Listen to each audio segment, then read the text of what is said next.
Hello, everyone, and welcome back to our podcast. Me and Josh are back, and we're excited to bring you guys more Hogs content before the SEC tournament. We have made it to that time of the year, and the Hogs are doing well right now. We actually were able to climb up to the 9 seed ahead of tomorrow's game versus South Carolina, the dreaded Gamecocks. How are you feeling about the SEC tournament and what we're looking like heading into tournament time, March Madness? Yeah, I'm feeling pretty good. Uh, I it's funny, the one team that blew us out Yeah, all year, other than Tennessee. Tennessee blew us out as well, but like there were other losses, right? We got like Auburn, that was a close one at Auburn. Bama ended up being a close one towards the end. Texas A&M was a pretty close one the whole time. Georgia, or sorry, we beat Georgia. OU, that was a 1 point loss. LSU, that was a like 3, 4 point loss. Uh, Ole Miss, they beat us by like 12 or 4. It was like a solid win, but not a blowout. There was one, Tennessee blew us out and South Carolina blew us out. And wouldn't you know it, we get South Carolina again. Um, if that hadn't happened just a week ago, I wouldn't be nervous because yeah, South Carolina is not good. But to get beat the way that we did, obviously like we shot horribly.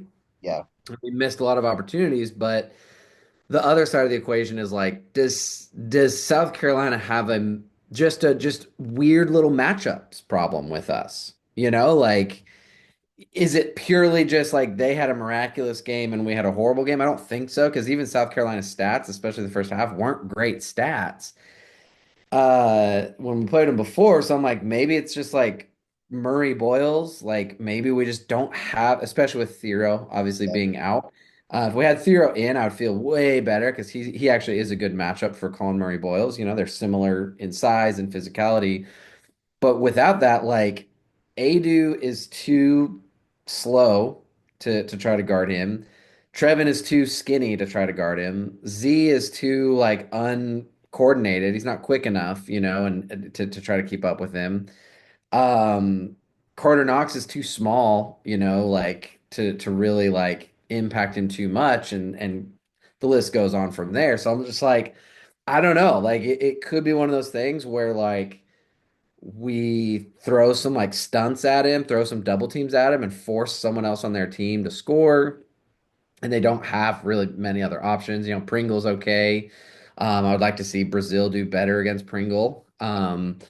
He's kind of another matchup problem. I guess that's kind of what I'm thinking is like they kind of have these like, Pringle and Colin Murray Boyles who are these like unique kind of like 4/5 like power forward slash small forward kind of guys, like similar again to how like a Thero is for a lot of people, where it's like they're big and physical, but also like athletic and like, have good footwork and they're pretty quick and can do a lot of different things. And so we'll see. Like, I mean, I'm not really worried about their guards. Their backcourt doesn't really worry me. So if like Nelly and DJ can just score like at a normal rate and do their normal thing. But yeah, like without Thero, like I don't know how we cover both those guys consistently the whole game and make sure that we pull out the win. Yeah. Here's a question for you. Do we go zone? I know we haven't really done that at all this year, but you just talked about how weak their guards are. Really, like you said, they were really weak last time we played awful, and Murray Boyles was the only one that really killed us. In order to help with the disadvantages you said we have, I say we go zone, at least for a couple possessions and see how it works. I'm not questioning our athleticism or the ability to guard man. Like we can't, but to limit him, why not try it a couple possessions and see if it works? Yeah. Yeah, maybe we give that a shot. I think saw our team try zone for like 4 possessions in one game this entire year, right? Was it who was it? Was it against Auburn? I can't remember who it was against. Me Maybe as Ole well. Miss. Yeah. I don't know. But it didn't go great. But yeah, I mean, South Carolina's 3-point shooting is really bad Really statistically. I think bad. they're like 31% or 30, like something really bad. So yeah, I mean, that's not a huge threat. It is a neutral court, and South Carolina's analytics are like, for whatever reason, they're actually like a good team at home. Like the only reason they didn't really get wins was because they were playing like Auburn's and Tennessee's, Yeah. and stuff like that. But like statistically, like if you just took their home games, they're like doing pretty well in the net. But if you take their neutral games and their away games, like they're horrible, and it balances out to just being bad. So like there's also a possibility that South Carolina just comes out super flat. I guess the question is going to be is like, how much does South Carolina feel like they have to play for? Do their players come out and go like, hey, we're going to do everything we can to make a run. We want to make the tournament.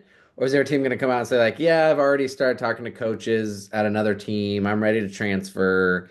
I don't want to risk an injury. This season was a wash. Like, yeah, and like, obviously, like, you're going to try hard no matter what. Like, anyone who competes is going to go out there and try. But it's just like, are they going to have that, like, little extra fire? Are they going to have that, like, that dog in them? Or are they just going to kind of be like, yeah, like, we're here to compete, but, like, not going to risk it all for like a SEC tournament game, Well, I'll ask you, going off that, is that the same question for us? Because Coach Cal was quoted saying, I don't really care about the SEC tournament. I don't, I'm worried about NCAA. So what is our mindset? Obviously our guy, I think we're in right now. I think so, but you can never be so sure. So besides the tournament, do we have any motivation? Like you said, do we want to get injured? We're already at a rotation of seven. Do the guys want to go all out against the South Carolina team? They've already gotten beat by how far do they want to go in the SEC tournament? We know Coach Cal doesn't really want to go all the way because then you're dead tired going in the tournament.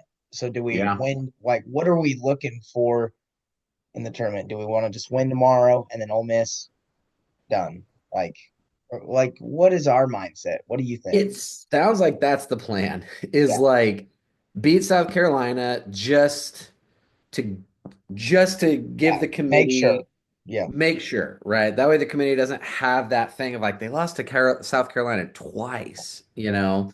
It can just be like, okay, what happened 2 weeks ago was just a fluke game. It was our second game back without Thero, our star player. Like it was on the road. It was a quick turnaround after beating Texas on a Wednesday night, a late night game. Like whatever. Like you can find a way to like excuse one really bad loss after a string of like 10 really good games where the only other three losses were top 7 teams and we were competitive in all of them. Um, so yeah, it's like, hey guys, we got to beat South Carolina just so that we can show the committee that we can beat South Carolina. We have beat them. And then yeah, I don't know. Honestly, I have a feeling it will come out against if we beat South Carolina, I have a feeling against Ole Miss will be, I don't know, kind of just like phoning it in. That's the thing. What is our urgency this week? Obviously, let's get tomorrow over with, and then Ole Miss. It's like, well, if we win, great. If we lose, well, we get more time to rest. Like, I don't know. Yeah. Come out lethargic, that'll kind of be what everybody's thinking. If we come out strong, everybody wants to win. I mean, all of us fans want them to win. And as a player, you obviously want to win every game, but how much? Because an SEC tournament win doesn't really boost you a ton. Like, I think we're listed as 11 seed, so maybe we go up to a nine. Yeah, I mean, really, like, if we beat South Carolina, Yeah, we stay at probably a 10 or 11 seed. probably the last four buys still, Probably maybe. still in the last four buys somewhere, again, 10 or 11, because last Yeah. four buys is Oh, the yeah, 11 no seed. doubt. Yeah, 10 or 11, no doubt. And then if we beat Ole Miss, we probably go to a 10, but I that's would it. I would say so. If we beat Auburn after that, again, I still think the highest we jump up is like to like an 8. Yeah. And then if we beat, who would it be after that? Tennessee or Alabama after Yeah.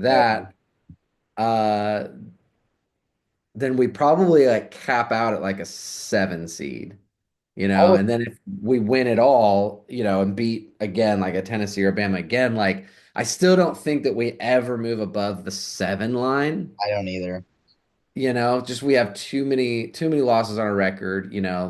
Some of the teams that are on that 6 line currently, depending on obviously, but looking at Lenardi's, he's got Illinois and Michigan both in 6, which is funny because we played both of them earlier this year. UCLA and Kansas. So maybe we can break into that 6 line. Who are the sevens? Who does he have as the At sevens? 7, we've got Louisville, Ole Miss, um, Mizzou, and Marquette. I actually think the 7s are better than the 6s. Yeah, those sevens are loaded. I was gonna say, I'm Yeah. trying to think of matchups for us if we're a 10 or a 11, but those sevens sound loaded. I mean, The Missouri, we've 7 already sounds done scarier to me than the 6s, honestly. too, honestly. I mean, I think we could beat Louisville, and we've already beat Mizzou, but still, in a tournament setting, I don't know if I want to play any of those teams. Yeah.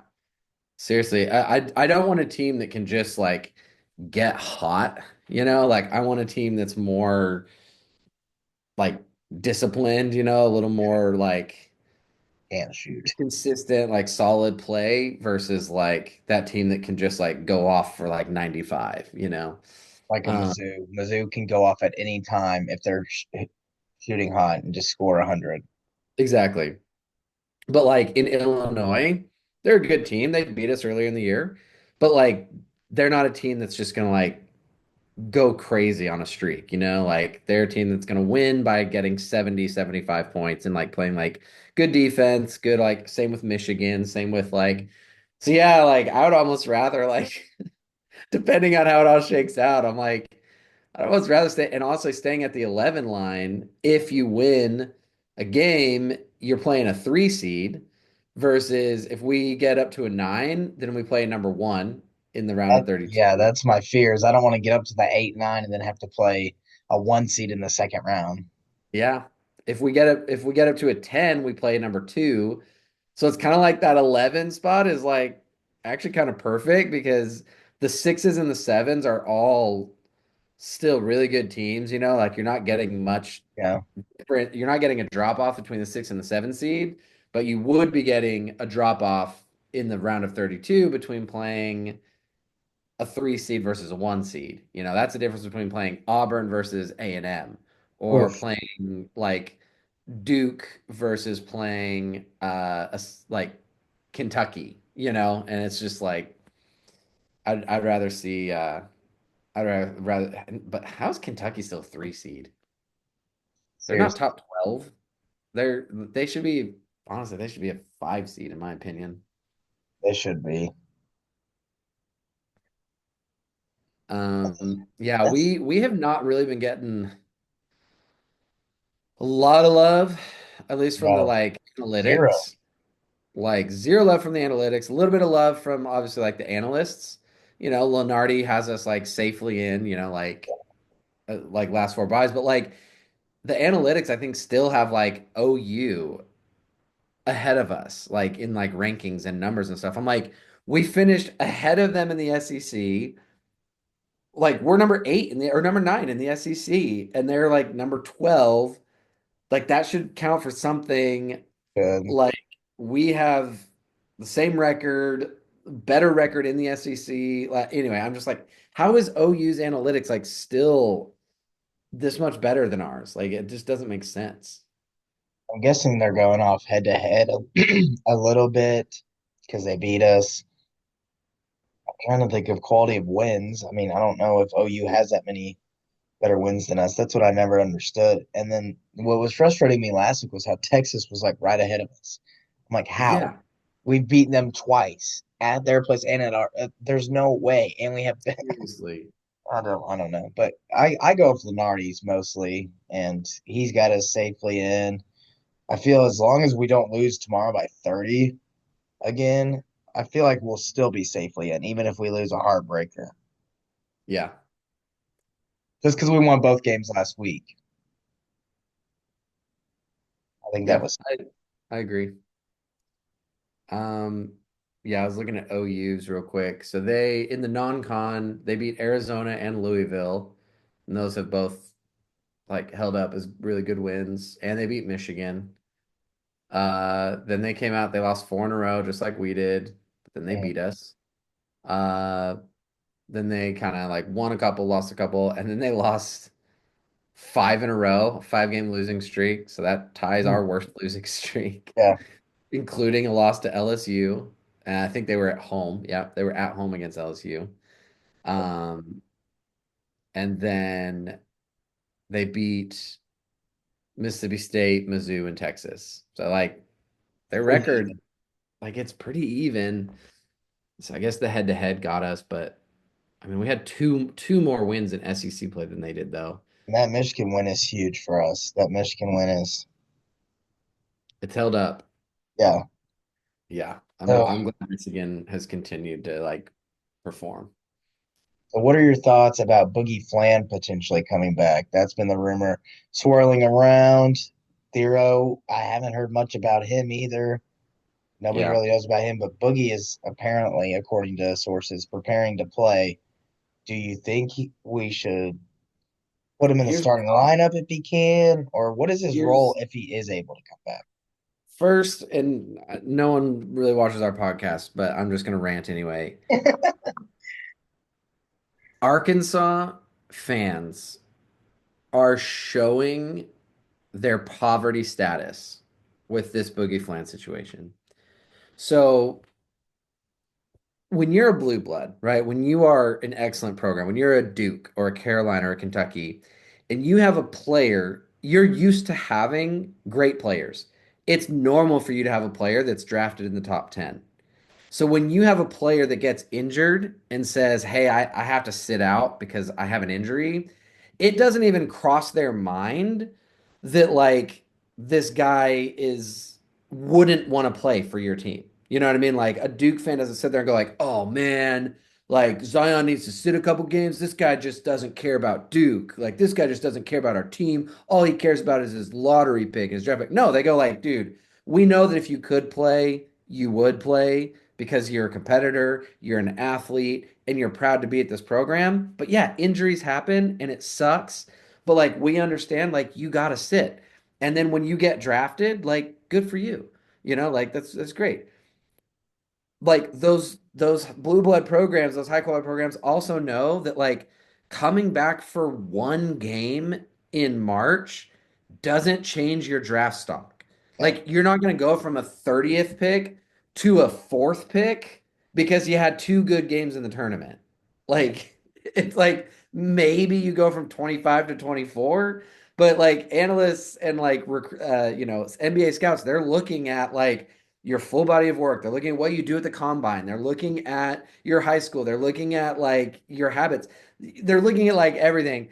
So once rumors start coming out that Boogie might come back, first of all, when he first got injured, people were like, "Oh, he's only sitting to protect his draft stock. He doesn't care about Arkansas." It's like, guys, he freaking broke his hand. Like, yeah, have you ever played basketball with a broken hand or like what, like torn ligament or like yeah, whatever it yeah, was? I'm like, it's an injury bad enough that he has to get surgery. Okay, like let's not and we did the same thing to Nick Smith 3 years ago, right? Like, oh, he just doesn't care. When it's like, no, guys, he's injured. He's hurt. He can't play. This isn't about, but it shows that they just have a poverty mentality, right? They're like, I yeah, think that we're a trash program, so this player must think that we're a trash program. So this player doesn't really have any pride in playing for us. And so of course they're going to sit out. It's like, no, like yeah, they chose to come to this school because they want to play for us. And them not playing like is not going to like keep their like lottery status. Like yeah, you know what I mean? Like an NBA scout's not going to be like, well, they only played 3 games and then they sat for a whole year. So let's keep them at number three. Like they're going to be like, yeah, sorry, dude. Like you didn't prove yourself. And anyway, now that Boogie's coming back, I've seen so many people comment like, oh, he's just coming back to try to improve his lottery. A, if that is his motivation, who cares? B, like, let's be proud of our players. You know what I mean? Let's not Yeah. shoo them away. And that's what we're doing is we're basically telling good players like, hey, if you come to Arkansas and you make one mistake or you get injured, God forbid, and have to sit out, the fans are going to turn their back on you. The fans are going to say you're just a quitter, you're just a ladder climber, you're just a lottery chaser, you're just this. And like dudes are like, guys, I freaking chose this school to play here. And like, I'm trying to do my best. I have a freaking broken hand. Like, I'm not sitting out because I think Arkansas sucks. I'm sitting out because I can't play basketball. And sure, going out on the court with a broken hand might make me look like a crappy player, which might hurt my draft stock. But that's not why I'm sitting. I'm sitting because it's broken. And Yeah. like I'm hurting the team. I'm not helping the team. So anyway, I just seeing those comments has just been driving me crazy. I'm like, guys, why are we like spitting on our own like superstars? Like I don't know. we shat on Nick. Now we're shitting on Boogie Fland because they have to sit out because they have legitimate injuries. It's like, okay, what do you wish the guy would just play with a broken knee because that proves that he's not a lottery climber? Like, what the heck? Yeah. Pisses me off. Yeah. It's frustrating for sure. It's annoying. I mean, no player wants to sit out. That like you always want to play. There's always an itch. He's got a broken thumb. Like you can't shoot a basketball with a broken thumb, guys. So I see those same comments where it's like, oh, he's just coming back because now we're good, or now we're winning and he wants the spotlight back. It's like, no, guys, maybe he misses being on the floor with his teammates. Maybe he misses basketball because for a lot of these guys, that's their life. Yeah. So like he was playing with a broken thumb anyways. For a couple games, he was trying to play. So Yeah. like you said, people just don't even realize what these dudes go through to play. Yeah. And then we bash them anytime we see one person say, "Oh, well, this would help," or we've seen different situations from other people. It's like he just wants to play. Like he's sitting on the bench every game. Yeah. Like if he was worried about his draft stock, he wouldn't even be there. He wouldn't even care. They got him on FaceTime after games when he's not there. They're always on the bench, him and Thero both. Like he cares. He wants to win for the Razorbacks. Yeah. He does. He does. And I think the same thing of Nick Smith. And I know that Yeah. was a couple years ago now, but like they want to be here. They're proud to play. Yeah, they have a personal life. Their world does not revolve around Arkansas sports like yours does. Like fan, like you've probably been a fan of Arkansas for 20 years. He's been here for one. He's Yeah. got a future ahead of him. Sure, I'm not going to fault the kid for that. He's going to play if he can. Like Yeah. anyway, back to the question at hand, him coming back also seeing people being like, "No, we were crap with we we were crap when he was," and now it's like, guys, first of all, we're not awesome right now. Like, let's let's tone down the ego of like, since he left, we've gone 7-5. It's just like, like okay, yeah, like cool. We were like 7 of 12 with him gone and 0-5 with him. Like, not like we suddenly like became this like stalwart of a team. Okay. Number two, uh, like we what DJ has been doing in terms of minutes played is like insane. Like he's playing point guard nonstop for 37 minutes out of 40. Like, and he's done, like, I'm so proud of what DJ has done. Like, he has embraced the role. He's become a facilitator. He's become like, like that guy that we need him to be. He takes over when he needs to, but like he makes a lot of good decisions, I think, for the most part. And like, so no shade on DJ. He should not be playing point for 37 minutes a game, especially in tournament time when you have a 24-hour turnaround. So and Billy, God bless him, bro can't dribble more than 3 dribbles in a row. Um, Bounce one is okay. Bounce two, if he's driving to the hoop, is okay. Bounce three, it usually hits his knee or hits a defender or bounces really high or goes off his foot or his cookies get like snap. Like Billy is not a point guard. Love Billy. Love his energy. No shade on the guy. He was never meant to be a point guard. Yeah. at this level, he is a horrible point guard option. Like the guy plays point guard for 6 minutes a game and averages like 3.5 turnovers or four. It's like we can't have Billy trying to run point guard. So yeah, what I would do, and I'm not Coach Cal, so I don't know what he'll do. Uh, I would have Boogie be like a six man, come in for DJ at like the 12-minute mark and give him like a good like 4 or 5 minute rest and then allow him to stay in and then take out Nelly and move Boogie into the two guard position for another 3 or 4 minutes, right? So Boogie's maybe getting like 7, 8 minutes a half, 16 minutes a game, which is good like seventh man numbers, sixth or seventh man numbers. And so he's able to give Nelly an extra like 2 or 3 minutes of relief, and Boogie's playing the two. Or maybe DJ comes in and plays the two for Nelly. Either way, doesn't really matter. But like, you know what I mean? So he's given like DJ 3 or 4 minutes extra, and he's given Nelly an extra 2 or 3 minutes extra to breathe, to stay fresh, to keep their energy up. It takes the pressure off of Billy. It allows Billy to do what Billy does, which is be like a wing, like 3/2 kind of driver, defensive guy. He's not a facilitator. We don't need him to be a facilitator, and we don't force him to be a facilitator in that scenario. Boogie's also a guy that can shoot. You know what I mean? Like right now, when our team struggles, like if Nelly doesn't like get it going for us, like maybe Z has a good night, but Z's also had multiple nights where he goes 0 for 6. Nelly has had multiple games where he goes 0 for 8, 0 for 10 against Yeah. Auburn, against who's the other one? Was it OU or someone? Like There's he's been had multiple multiple where he's had bad shooting nights. horrible shooting nights. DJ is like pretty inconsistent, like from outside shooting, especially. Boogie's a shooter. That's what Boogie does. So like there's gonna be days, right, in this in Yeah. tournament time where it's like, okay, we're, kind of struggling to get going. Having a guy like Boogie, you can say, hey, just go get us a couple buckets. You know what I mean? Like we need to see points on the board. Like we need someone that we can just give the ball to and like do it.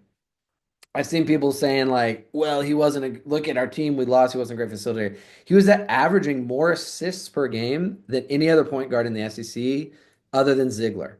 And he was like right there. Like at the time that Boogie went out, Ziegler was averaging like 6 point or like 7.1 assists per game, and Boogie was number two at like 6.5 Yeah. assists per game. So it's like actually he is a good facilitator. The reason we were losing was because Z had zero conditioning and had no idea how to play pick and roll defense. The reason we were losing was because the only thing I can think is that like Nelly wasn't sure how to fit into the offense as a three, and Boogie going down moved Nelly up to the two and made him a little more ball dominant. But now Nelly has his confidence. He knows his role, and I think coach knows how to use Nelly more now. So like we can figure out how to let them coexist, right? If Boogie's running point, we can, facilitate Nelly in a different kind of way. DJ will be fine. Everyone else, Boogie being on the court doesn't change anyone else, right? Like Yeah. Brazil didn't suddenly get like way more minutes or way more shots up per game when Boogie went down. Didn't affect Jonas Adu. Didn't really affect Carter Knox. Like Carter Knox moved into the starting spot, and maybe got a few more shots, but again, like having Boogie back in there isn't, I don't see that really like hurting Carter's like opportunities. It's only a good thing. I want to see Boogie back. I'd love to see Boogie. I wouldn't have him as a starter. I would, like I said, give him maybe like 7 or 8 minutes per half Yeah. and lean on him to like bring energy, bring life, and get us a bucket when we need a bucket. I agree. I mean, man, we get a 7 man rotation, and like it's a lottery pick. Like you got to play him. I fully agree. You don't start him because we got what we got going on. They've got their roles figured out, but you need a guy like that, like you said, a shooter, and he's a great point guard. He brings so much off the bench, and like you said, it takes so much off Billy. Billy stresses everyone out. Billy hustles, and he's a great player, but like you said, he's not meant to be a point guard. He's just not. There's nothing wrong with that. So Boogie would provide so many other things being back, and I hope Thero's back too, man. I'm more concerned about Thero. I haven't heard anything positive. I haven't heard anything really at all regarding him, so I'm a little bit worried about that because he is a stud, and we need him very much. So, Yeah, that worries me. Yeah, silence is often scarier than announcements. Um, it's possible that like Calipari's trying to like play the long game, like the strategy of like keep people guessing. I know he's not going to be playing tomorrow against South Carolina. Probably won't play this week in the SEC. In fact, after Coach basically said, I don't care about the SEC tournament, it's like, yeah, he's not going to risk a do for that. Um, but yeah, I really hope we get him back for game one of the tournament. That would just, hope so. that'd be awesome. Dude, if we got him and Boogie back to start the tournament, suddenly we are a very scary team. Like you do not want to be facing us as the 11 seed. Yeah, not at all. If I'm a six, I'm worried. What'd you say? Uh, oh, I said if I'm a Yeah, six, sure. I'm worried. Yeah. Um, uh, Moving over to college baseball, how are you feeling so far in the season? We've been dominating. We're like 13-1. Yeah. No, I'm super proud of our baseball team. Absolutely crushing it. Um, what was the stat the other day? Like our hitting this year, our batting average right now is like the highest it's been since like I what saw was that. Yeah. I think it, '07. Yeah, or something like that. 2007? Yeah. Which was like a year that we like freaking dominated all throughout the whole year. I'm not for sure on '07, but I know it was a while ago.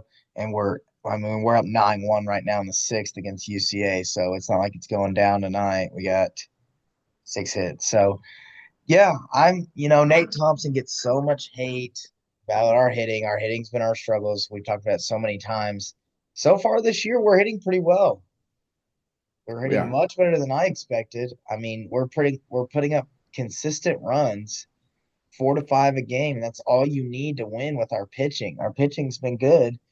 Honestly, what's been more sketchy in a lot of games is our pitching. Gackles had a couple bad outings, and Fouch had a bad outing a couple games ago. So, our bats have been good, surprisingly. Yeah. Yeah, I'm ready to get into SEC play. Yeah. I mean, that's where we'll really see like where we're at. Um, Don't have to wait long. It's Friday. Ole Miss. let's go. I don't What's Ole know. Miss ranked at right now? That's what I was about to say. I don't know. They were 17 last week. I don't know what they are this week. Let's take Let's see. 13 13. according to D1. We're 3, they're 13. That's a top 15 matchup. It's at Ole Miss. Oh, whew. Yeah, we're 15-1 going into tonight. Looks like we're going to be 16-1. Knock on wood. They're 14-2. That's an epic first conference series. That, like you just Pretty said, that'll beautiful. be a really good indicator of where we're really at. And let's see if we can actually hit against SEC pitching and not Charlotte. Yeah. Yeah, It's I'm excited to see. excited. Oh yeah, Go ahead. yeah, you said it. Yeah. No, I'm just pumped. I'm pumped to see us out there. Pumped to see us like have a really good challenge, have a really good road test, see what we can do. Um, man, I want to win the SEC this year. Yeah, We it'd were be more. so close the last couple of years. We shared it with Florida, but they somehow got the like, I think they had the tiebreaker on us or something. No, we didn't even play them that year, did we? Like 2 years ago, 3 years ago? Yeah, I can't remember what it was. It was something odd. I can't The remember. co. But that, and then like last year, just right towards the end, we got edged out.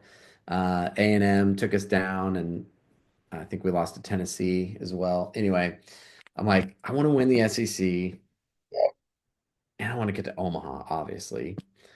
yeah. Um, but yeah, A&M, I don't know how they're still in the top 20. They're 9-6. They have lost so What many the games. heck? I know. Like they preseason number one, They're 9-6. 9-6. Every other team, like the next worst one is like 11-4, and it's Dallas Baptist. How are they still up there? Anyway, Yeah. not that rankings matter, but they do to fans. Fans care about them more than teams do, I think. Oh, no doubt. But spring football, you kept up with that at all? Yeah, I saw we started first practice yesterday. I saw Talon get interviewed and saw pictures of AJ Green. He's at running back, but I didn't really see anything else. Nothing major came out that I saw. Yeah, But same. Talon looks good to go. I mean, he's ready. Yeah. Let's see what year two under Bobby P can do. I think there should be significant growth. I mean, every quarterback in year two under Petrino at Arkansas was crazy compared to year one. So Talon, we got all kinds of wide receivers in the portal. He's got plenty of weapons. We'll see what we got. Our O line should be improved, hopefully. So we'll see. I'm hoping for a great Talon Green year. Yeah, I'm cautiously optimistic. I just, I don't know. We've had so many years of just from KJ to Taylor, just quarterbacks that like they're freak athletes, but like just can't win you the close ones. Yeah, that'll be the key this year. Can we win the close ones? You know, the one year we had with Pittman where we were 9-4, we won the close ones. Every other year he's been here, we have not won the close ones, and it's been 6-6, 4-8, 6-6. So I mean, can we do it this year finally? We Yeah, shall see. we shall. Thank you guys for tuning in.